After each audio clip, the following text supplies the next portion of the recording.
Hey everyone, welcome to a new edition of the program presented by Novig. My guest this week, Charlotte Hornets assistant coach Josh Longstaff, one of the preeminent coaches in the NBA in the area of player development, as important as anything in building teams at every level. Here's my conversation with Josh Longstaff. This episode of the program is presented by Novig, the peer-to-peer sports prediction market with no house, no hidden fees, and the best odds in the game. Whether you're a casual fan or a sharp trader, Novig lets you play smarter, win bigger, and make sports picks in a whole new way. And it's available in over 35 states. Learn more at novig.us/Woj and use code the program for a match up to $100 on your first purchase.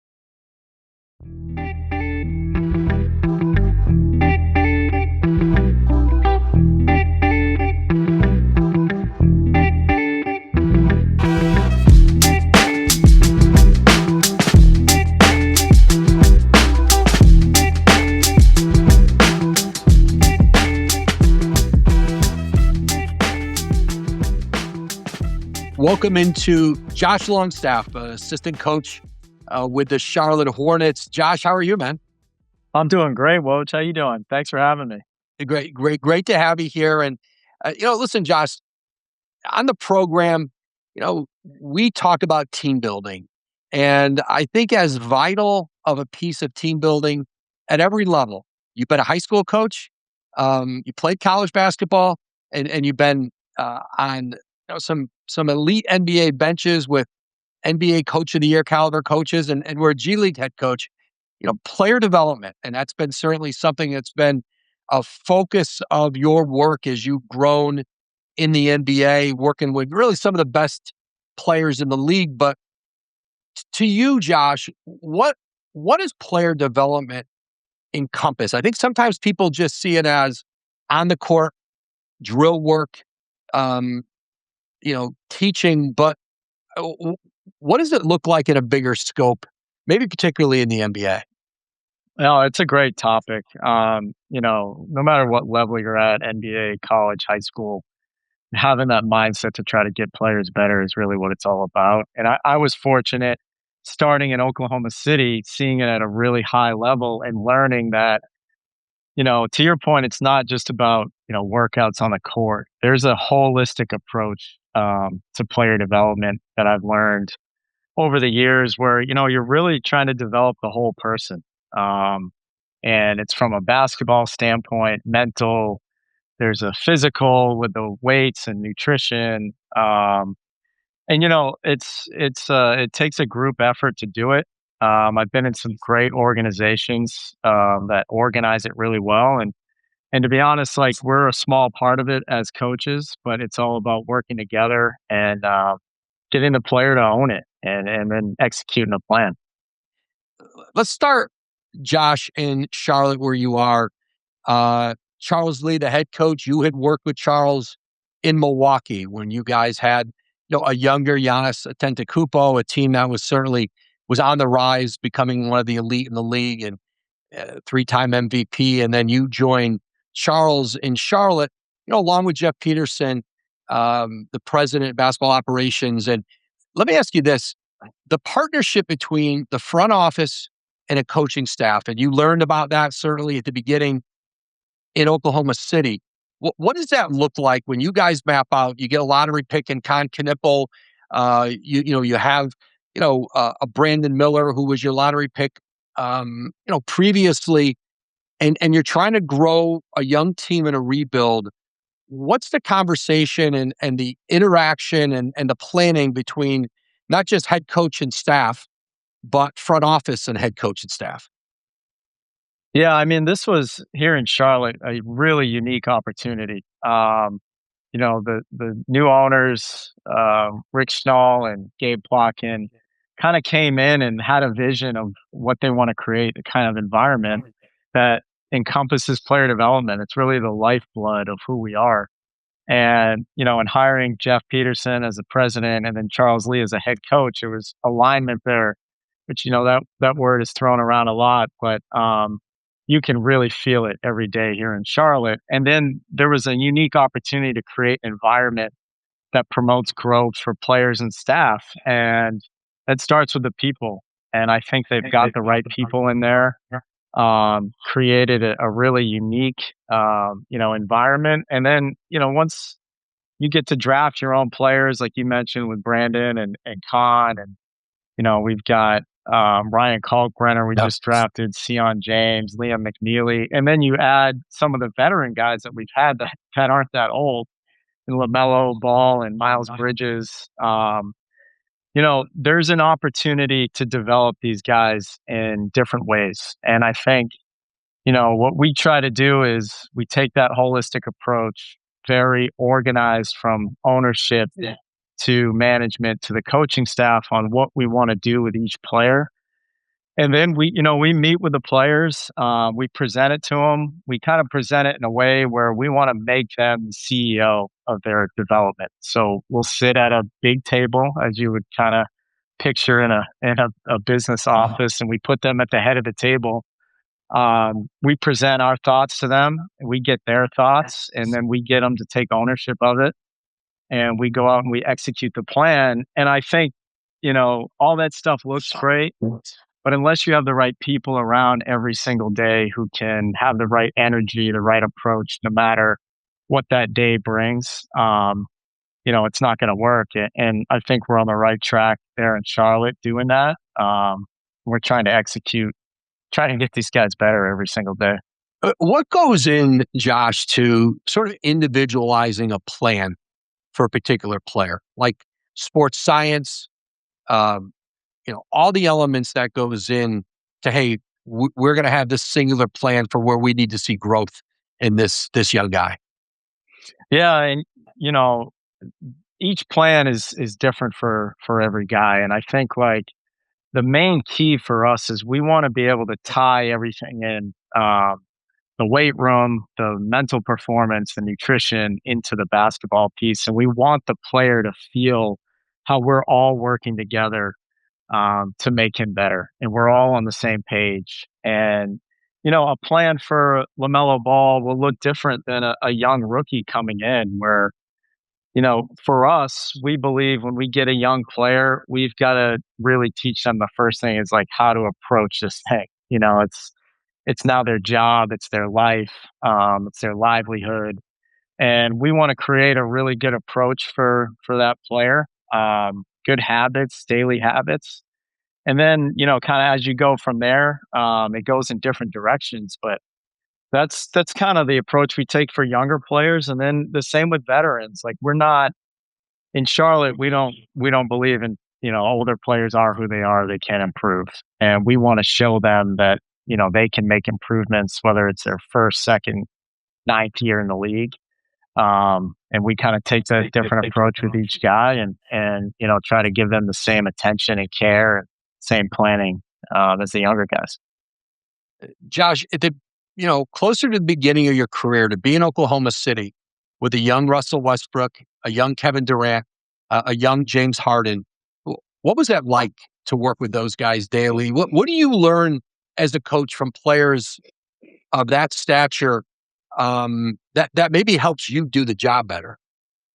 Well, that's a huge key right there. Is I think as coaches, I was able to learn early on that you really learn the most from the players just by listening to them, watching them, seeing how they react in different situations. And as a coach, you're able to take those things and teach them to, the next generation coming in, or the next team you're with, the next player.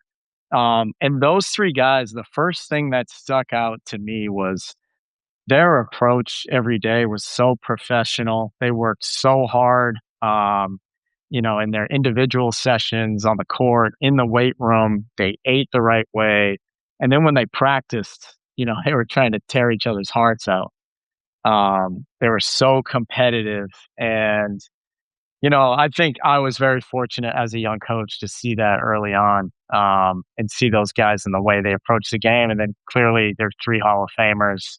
They've done amazing things in the league. And it's no coincidence. Of course, you got to have the talent, but those guys have maximized every bit of talent that they've had. Josh, when you're a young coach like that, um, you're certainly smaller in stature.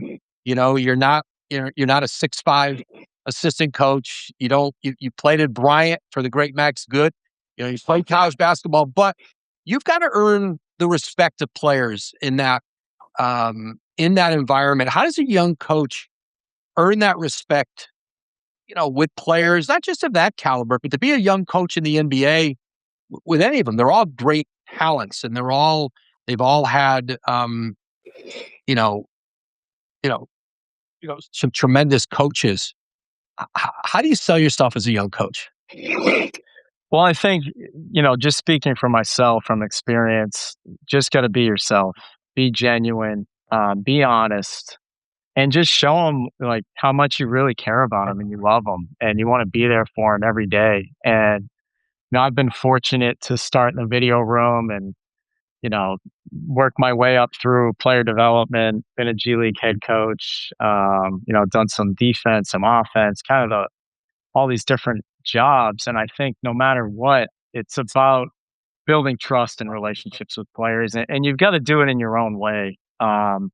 But to me, those are the things that have worked for me is just showing them first that I care about who they are, get to know them, names of their, family members, their friends, whoever it may be, and then just be honest. Show them you care, give them little things that can help them here and there. And, a guy like me, like you said, who didn't play in the NBA, I think it can take a little more effort to do that. And I've just been willing to put that effort in, and I've been around people that have taught me kind of how to do it. And, it's an everyday approach that I take now and I'll take, no matter where I am. Hearing about the strategy behind roster building reminds me of how Novig approaches sports predictions. It's all about making smart plays with the best odds. On Novig, you're in control, matching up directly with other fans, not the house. No VIG, just fair matchups. Learn more about Novig, America's #1 sports prediction market, at novig.us/Woj, and use the code The Program for a match up to $100 on your first purchase. Can you think of an example with Durant, with Westbrook, of something that maybe they countered you with that stayed with you, that you thought, hey, this might be the way I should approach it or want to approach it, and they changed your thinking on something? Does anything jump out at you? Yeah, I think the main thing is like with a guy like Russell Westbrook, and has stuck with me. He's very emotional, very competitive, all in good ways, right? Like anyone that's been on his team or has coached him loves the guy. He was very good to me. And I think one of the lessons he really taught me was at a young, age and early in my NBA career is dealing with those conversations that you get to have with players. As a video guy, starting in the league, you're not an assistant coach. So you're a little less, I don't know if threatening is the right word, but those guys will open up to you a little bit more than they always will the coaches. And so they tell you certain things or they may bounce things off of you. And you got to be ready to answer it truthfully and honestly. And I think Russell and I had a mutual respect because even as a video guy, I was there for him every day, rebounding, defending. There were days I got to put him through a workout. I was fully ingrained in his player development plan. So I think he felt that as well. But he would, say some things to me at times and kind of test me a little bit to see, what kind of answer I would give him back. And I was always truthful and honest. And, it's something I've taken my career all the way through and I'll never forget. So I've got to thank him for that. You have a smaller staff as a G League head coach. You were in Erie with the Hawks G League franchise. I think they were an expansion team in the second year there, the second of your 2 years there. You got to a conference final, had a lot of success as a head coach, but it's a smaller staff. It's not like a big NBA staff. So you're probably doing more of that yourself than certainly an NBA head coach is going to do.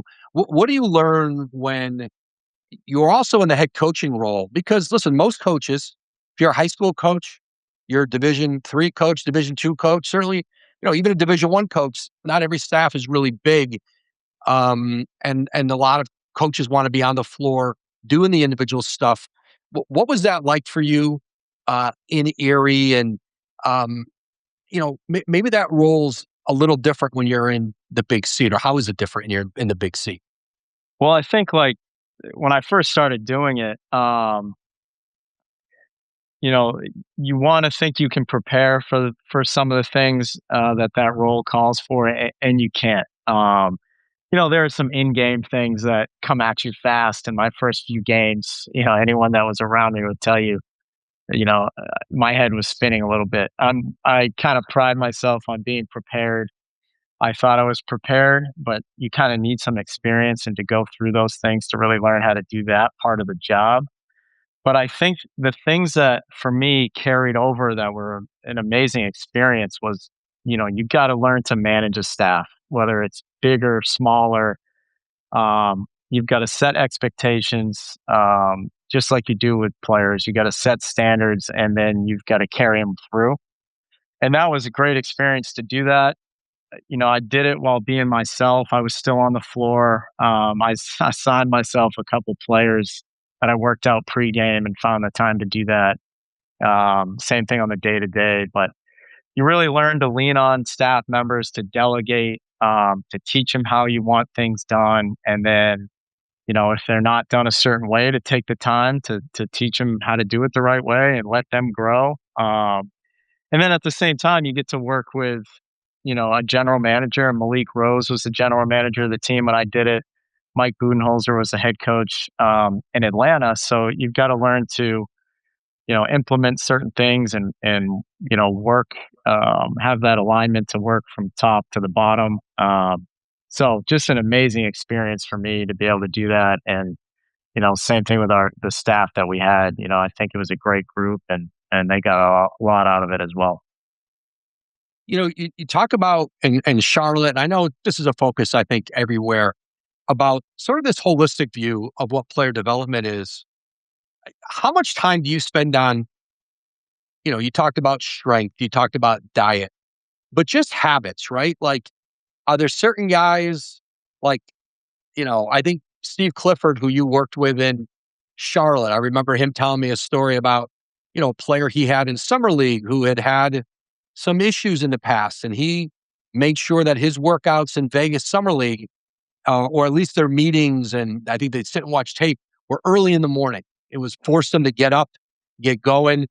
How much of that job depends on, if a player doesn't have the habits he needs to have, that you get him there, because the other stuff maybe doesn't matter until he's consistent and sort of those behaviors. Yeah, I mean it's everything. I think one of the unique things we are doing here, and we have done, in the first year, is we have the ability to draft those guys that we really know have the right mindset, the right mentality. So that has been helpful. And the four guys we just drafted this past year all have that. Um, for anybody that maybe has not had that structure in the past or that type of mindset, for us, it's number one. If we can get these guys to be consistent with their approach every day and not need the external motivation to go out there and, you know, execute their eating habits, their on-court habits, being in the weight room and focused, their preparation for games. Right. These guys are so talented. And I think we've spent a lot of time as a staff. It's players meeting with Jeff Peterson, with Charles, with the assistant coaches, to talk about these things and implement different systems to get them consistent. Sort of like the story that you told with Coach Clifford. And if that's what it takes, that's what we're willing to do here. But yeah, that consistency piece is number one, for these guys to be consistent, good NBA players. Last one, Josh. Player development going on with Leo, that little guard you've got at home. How's that coming along? Well, his coaching isn't very good. That being his dad, but it's going great. He gives me tips on what to tell the guys, before games. He loves the game. He's having fun. It just brings you back to those days as you remember being a kid and how much Yeah. joy this really brings to you. And so it's been really fun to have him kind of into it and be a Hornets fan. That's great. Josh, thanks for jumping in with me. Good luck the rest of this season. Listen, you're a coach and a name that people are going to see. Starting to get interviews for head coaching jobs, and I think everyone sees a trajectory that you guys are on in Charlotte, and I think it's moving faster than people might have even imagined. And so, best of luck the rest of the season. I know we'll catch up soon. Woj, thanks for having me, and congratulations to you too. I know you just received the Kurt Gowdy Award, inducted in the Hall of Fame, and you guys are working hard there in St. Bonaventure. And good luck tonight against Loyola, and then the next game Friday against St. Louis. Yeah, we're gonna need it. I appreciate it, Josh. We'll talk soon, man. All right, man. Thank you. Okay, thank you. Thanks again to Charlotte Hornets assistant coach Josh Longstaff. We'll see you next Wednesday on the program.